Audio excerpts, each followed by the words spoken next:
ब्रह्ममुरारिसुरार्चितलिङ्गं निर्मलभासितशोभितलिङ्गम् जन्मज दुःखविनाशकलिङ्गं तत्प्रणमामि सदा शिवलिङ्गम् देवमुनिप्रवरार्चितलिङ्गं कामदहन करुणाकरलिङ्गम्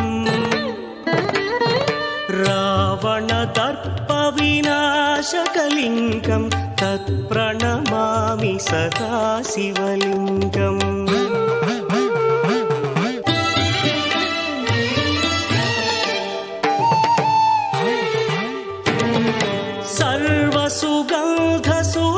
सर्वसुगन्धसुलेपितलिङ्गं बुद्धिविवर्धनकारणलिङ्गं सिद्धसुरासुरवन्दितलिङ्गं तत्प्रणमामि सदा शिवलिङ्गं कनकमहामणिभूषितलिङ्गं फणिपरिवेष्टितशोभितलिङ्गम् दक्षसुयज्ञविनाशकलिङ्गं तत्प्रणमामि सदा शिवलिङ्गम् कुङ्कुमचन्दनलेपितलिङ्गं पङ्कजहार सुशोभितलिङ्गम्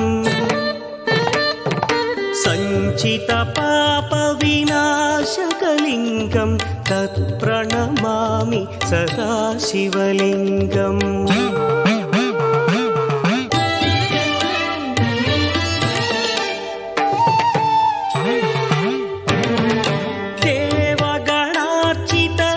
देवगणार्चितसेवितलिङ्गं भावैर्भक्तिभिरेव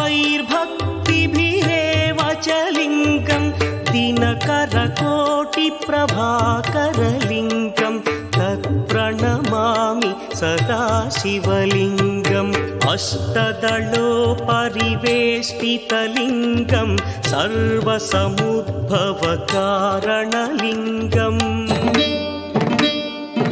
अष्टदरिद्रविनाशनलिङ्गं तत्प्रणमामि सदा शिवलिङ्गम्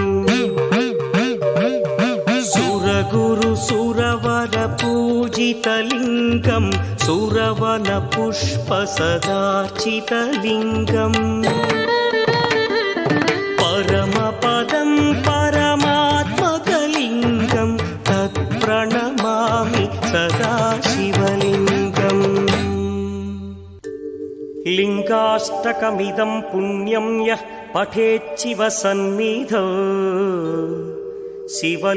शिवलोकमवाप्नोति शिवेन सह मोदते त्रिदलं त्रिगुणाकारं त्रिनेत्रं च त्रियायुधं त्रिजन्मपापसंहारम् एकबिल्वं शिवार्पणम्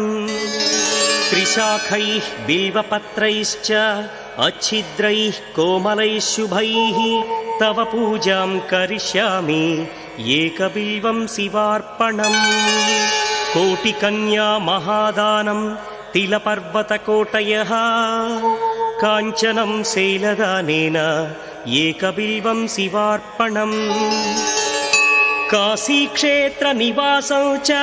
कालभैरवदर्शनम् प्रयागे माधवं दृष्ट्वा एकबिल्वं शिवार्पणम् इन्दुवारे व्रतं स्थित्वा